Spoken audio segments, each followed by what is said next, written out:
Bueno, en realidad la visita a Cuba es una visita reiterada, periódica, que tiene que ver muchas veces con los tiempos propios de la comunidad. Yo personalmente, acompañado con otros colegas, viajamos a acompañar un proceso que es el proceso de lo que ellos denominan de regularización de la vida judía de la comunidad hebrea de Cuba. En Cuba durante muchos años, me cuesta decir cuántas décadas, por la cuestión del régimen imperante en el país, de alguna manera la situación religiosa, no solamente de la comunidad judía, sino de las demás religiones, se congelaron. Y de alguna manera, con esa situación, las relaciones matrimoniales y de vínculos y demás, quedaron en una situación diferente, es decir, donde los vínculos eran solamente civiles. No obstante, había un límite que por ahí era la cuestión de los fallecimientos y demás cosas, por lo que los cementerios se mantuvieron en su nivel, con cierto deterioro con el paso del tiempo, pero en un momento determinado, creo que fue al final de la década del 90 o promediando la década del 90, producto de la visita del Papa Juan Pablo II, de algún modo el régimen cubano se abrió o se morigeró con respecto a su inclemencia con respecto a las religiones. Y es así como la comunidad judía fue retomando o reubicándose. La comunidad judía en sí tenía un vínculo entre sí básicamente solamente para un solo evento anual, que era la festividad de Pesaj, siendo que para la festividad de Pesaj recibían desde Canadá o desde Estados Unidos vía Canadá una cantidad determinada de matzá panásimo para su consumo. Con eso ellos tenían un listado de las familias que venían a retirar esto. Y este listado fue, digamos, la primera base de datos, hablando en términos más actualizados, de conocer quiénes eran las familias que vivían básicamente en La Habana, pero no solamente viven en La Habana, viven en distintos lugares de Cuba, en Santiago de Cuba, hay numéricamente una comunidad representativa, también hay en Santa Clara, y casi en todas las provincias hay una comunidad chiquitita.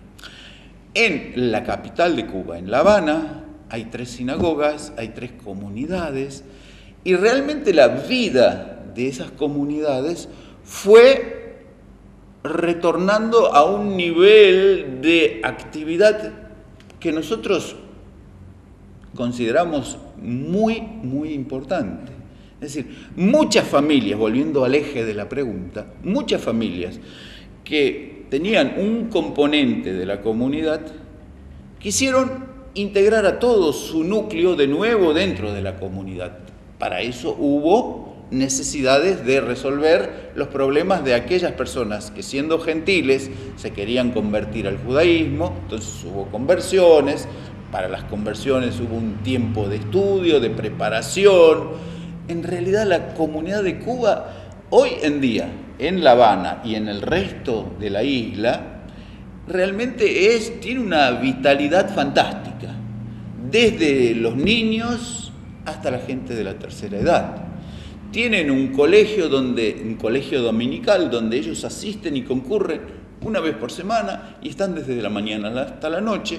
Lógicamente hay ciertas ideas de pertenencia y de inclusión que nos hacen recordar a nosotros tiempos pasados de nuestra realidad, idealidades, militancia, pertenencia, voluntarismo. Hay muchísimo menos profesionalidad, pero muchísimo voluntarismo. Es decir, de haber una comunidad que era básicamente casi totalmente analfabeta o no no conocedora del hebreo, no capacitada para conducir un servicio religioso, hoy en día tienen todos esos elementos y de una forma muy, muy importante y masiva. Es decir, uno se sorprende de verlo. La verdad es que, por ejemplo, en esta última vez que estuvimos, fines de diciembre y principios de enero, el sábado a la mañana estaba la sinagoga del Patronato, que es la sinagoga más grande, estaba casi completa, había más de 200 personas un sábado a la mañana. No quiero decir que tal vez todos los sábados sea ese el número de gente que concurre. Era un evento excepcional. En esa oportunidad hubo más de 20, casi 30 ceremonias de casamientos que se hicieron. Es decir, hubo más de 80 personas que se regularizaron, que integraron esta vivencia.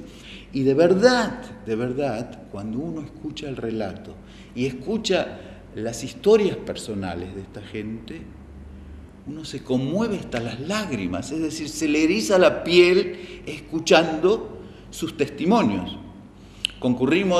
Visitamos los cementerios, el cementerio está deteriorado por el proceso de los años, por la poca inversión. Entendamos que en Cuba en general, en todo lo que es Cuba, en lo edilicio en general, hay una rémora, una falta de inversión bastante importante. Pero de verdad hay una gran vocación o un gran interés en reasumir y reprotagonizar todas estas cosas. Y de verdad, los jóvenes, pero no solamente los jóvenes, también la gente mayor tiene una expectativa difícil de justificar. Yo entiendo, sin analizar la situación ideológica que vive el país, que la posibilidad de incluirse dentro de una fe les da a todas estas personas, a los judíos y a los no judíos, un nivel de espiritualidad y una capacidad de sobrellevar su cotidiano, que seguramente debe ser bastante difícil y bastante elemental en algunas cosas, pero que le da a esto un ribete diferente. Y debido a eso creo que ellos se sienten atraídos. Hay una gran inversión de parte del Joint, una institución centenaria del mundo judío que se dedica a ayudar a personas en situaciones de riesgo, de una inversión económica que les genera traer un coordinador al lugar, traer periódicamente un rabino hacia allá y de alguna manera con todo esto hacer una inversión al crecimiento y al desarrollo.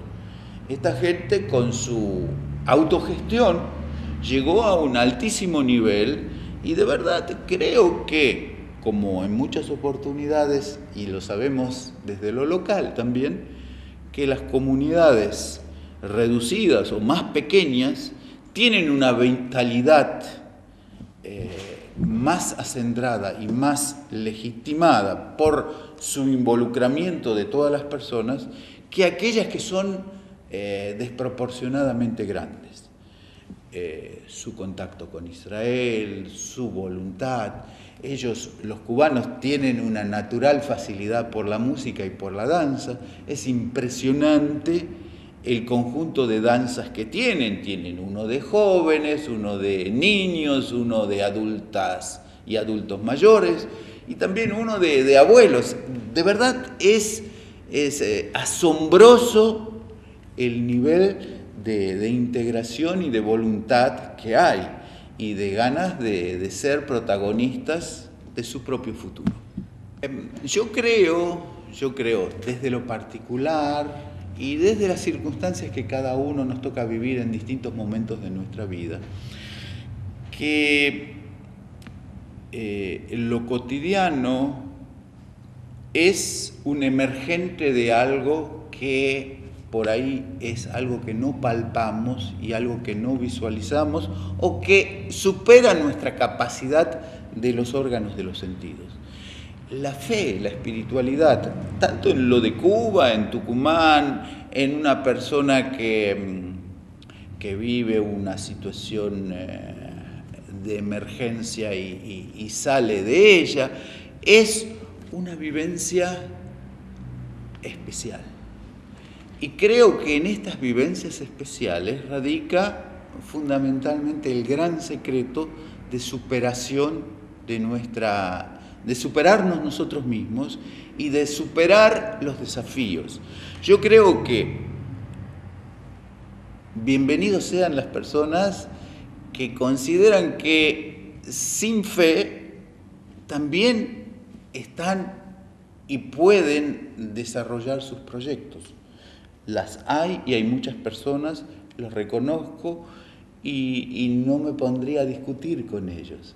Pero entiendo que el grado de plenitud y de felicidad que hay al profundizar una fase espiritual, no de la mística sobrehumana, sino de algo íntimo, de ver el nacimiento de una criatura, o de ver el amanecer o el oscurecer, o de ver el arco iris. Para cierta gente no es un fenómeno físico solamente, es un fenómeno significativo.